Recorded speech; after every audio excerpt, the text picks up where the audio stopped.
substitute teacher at Fort Worth ISD is under investigation after posting a controversial message on social media, flagging the feds, asserting that students at one high school may be in the country illegally because many don't, quote, speak English. The news comes as two separate pro-immigrant rallies were held both in Fort Worth and Dallas. Fox 4's Amelia Jones joins us live tonight with the latest. Hey, Amelia. Casey, in addition to investigating the post that came from a substitute teacher, Fort Worth ISD sent a letter reassuring parents that schools are a safe environment. It's not just Fort Worth ISD, though. Concern and worry are spreading across North Texas, and parents are wondering if it's safe to send their children to school.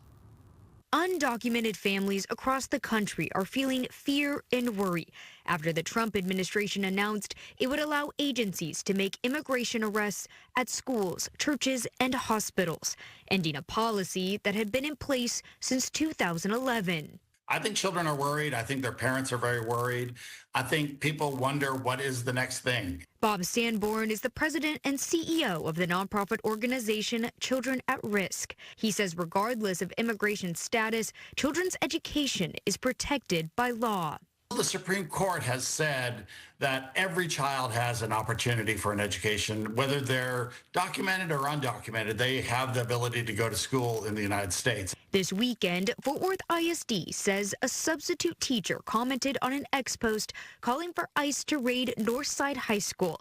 It says in part, quote, "I have so many students who don't even speak English. They have to communicate through their iPhone translator with me. The government should overhaul the Texas school system." Fort Worth ISD says the district is investigating the post, and per district protocol, the employee is not allowed on campus during the investigation. And so when you start saying, come raid our school, you're talking about the majority of children in our schools in Texas are Latino.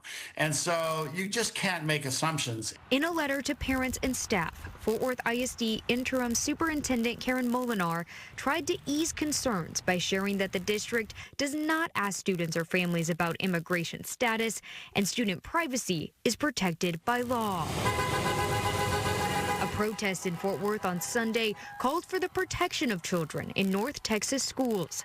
A third-grade teacher in Fort Worth ISD says her students are afraid to come to class. Yes, just on Friday, 3 of my parents said that they were not sending their kids to school anymore because they're afraid. A fear Jeanette Martinez says an 8-year-old shouldn't have. They don't know. They don't know all this is evil, and they're just trying to get an education.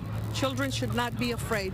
They should not. Sanborn agrees the kids should stay out of it. Yes, let's solve immigration, but let's not really worry kids any more than they need to be worried. In our conversation, Sanborn says people are more worried for President Trump's second term as action is happening right out of the gate. President Trump's first term had a more gradual buildup to immigration reform.